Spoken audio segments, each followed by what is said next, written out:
കൊടുത്തേ. മീന് കാണിക്കുന്നത് വ്യക്തമായിട്ട് കാണിച്ചു കൊടുക്കുക. മതി, കുഞ്ഞു കുഞ്ഞു സ്റ്റെപ്പ് മതി.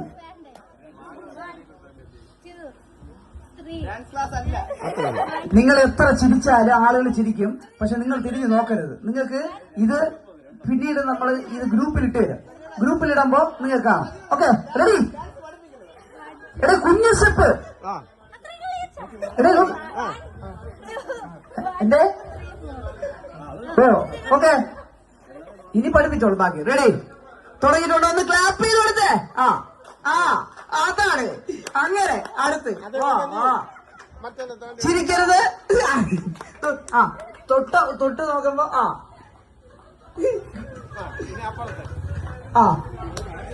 ഇല്ല ഇല്ല ഇല്ല, അത് നിങ്ങൾക്ക് പിന്നീട് കാണാം കേട്ടാ.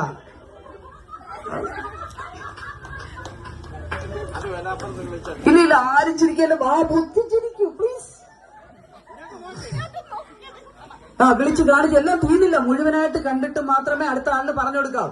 ഓക്കെ ആന്റി, എന്താണ് കാണിച്ചോട്? കേട്ടില്ല? തിരിഞ്ഞു നോക്ക് ആന്റി, തിരിഞ്ഞു നോക്ക്. അതേപോലെ അടുത്ത ആളിന് പറഞ്ഞു കൊടുക്കണം.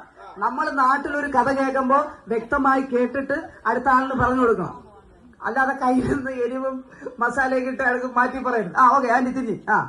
അതാ സല്യൂട്ട് അടിച്ചത് ഫാസ്റ്റ്. അടുത്ത് ആന്റി പറഞ്ഞോട്. മനസ്സിലായ? കേട്ടിട്ട് വേണം അടുത്ത ആളിന് പറഞ്ഞു കൊടുക്കണം.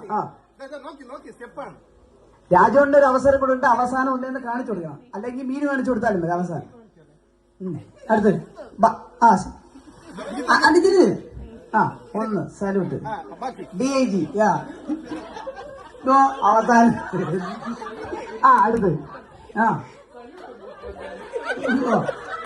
തിരിഞ്ഞു തിരിഞ്ഞു. പിന്നെ അടുത്ത അപ്പുറത്ത് ബസ്. ഇത്രയാണ് നമ്മൾ പ്രതീക്ഷിച്ചത്. അടുത്ത് അവര് പറഞ്ഞോളൂ. ഇനി ഫൈനൽ, ആദ്യവും അവസാനവും. ഇത് ആദ്യം കാണിച്ചു കൊടുത്ത മീനുമാണ്. അവസാനത്ത് ആദ്യം കാണിച്ച അഭിഷേകം കാണിച്ചു തരും. ഫൈനൽ. ഇത് നിങ്ങൾ മത്സരാർത്ഥികൾ ശ്രദ്ധിക്കേണ്ടതാണ്. ഇനി ഇത് എന്താണ് നമ്മൾ പറഞ്ഞത്? നമ്മളൊരു കാര്യം നമ്മൾ കമ്മ്യൂണിക്കേറ്റ് ചെയ്യുമ്പോൾ അത് എന്താണ് അവസാനം എത്തിയത് നിങ്ങൾ മനസ്സിലാക്കുക. അപ്പൊ റെഡി? എന്താണ് നമ്മൾ ആദ്യത്തെ ആള് കാണിച്ചിട്ടെന്ന് മനസ്സിലായിട്ടോ? 1 2 3 4 ഇത്രയും കാണിച്ചിട്ട് അവസാനം വന്നത് സല്യൂട്ട് മാത്രമാണ്. അപ്പൊ